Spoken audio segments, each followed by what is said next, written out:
मटार उसळ. उसळ दिसताना एकदम प्रॉमिसिंग दिसते आणि सजावट त्यांनी आपल्यासमोर खूप छान केली आहे. कांदा कोथिंबीर मस्त कॉन्ट्रास्ट आणत आहे. पेपर वाटी आपल्याला दिली आहे शेवेची. तर हे सगळं घटक आपण याच्यात हे करूया. त्याच्या आधी नुसता घास आपण घेऊन पाहू. ते उसळीचं जे सॅम्पल किंवा रस्सा आहे ते बघूया.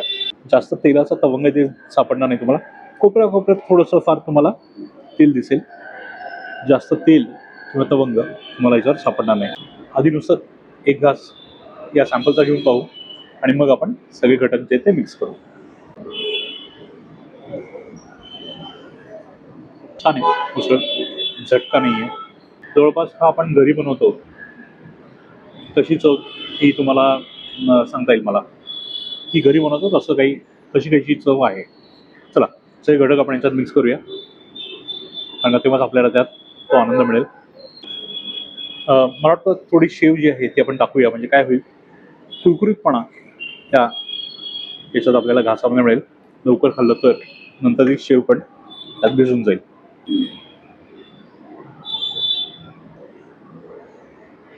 छान आहे. निवांत बसून आनंद घेण्यासारखं हे ठिकाण आणि इथे पदार्थ आहेत. अजिबात तुम्हाला कुठला तिखटपणाचा झटका ठसका काही नाही. सगळं टोन डाऊन आहे आणि तेच तुम्ही एक्सपेक्ट करू शकता प्रत्येक चवीमध्ये. म्हणजे आता मी मिसळ खाल्ली त्यातही मला तोच आनंद मिळाला. ही जी उसळ आहे त्यातही तोच आनंद. बहुतांश वेळेस काय होतं, उसळच्या नावाखाली मिसळचं सॅम्पल दिलं जातं. इथे तसा प्रकार नाही. प्रॉपर मटार उसळ आहे. घरी बनते जशी आहे, घरची एक्झॅक्टली चव अशी नाही सांगता येणार, पण प्रकार तसाच आहे. मला वाटतं याच्यात ओलं खोबरं जे आहे, जे वाटण वापरलं आहे त्यात ओलं खोबरं पण असणार आहे.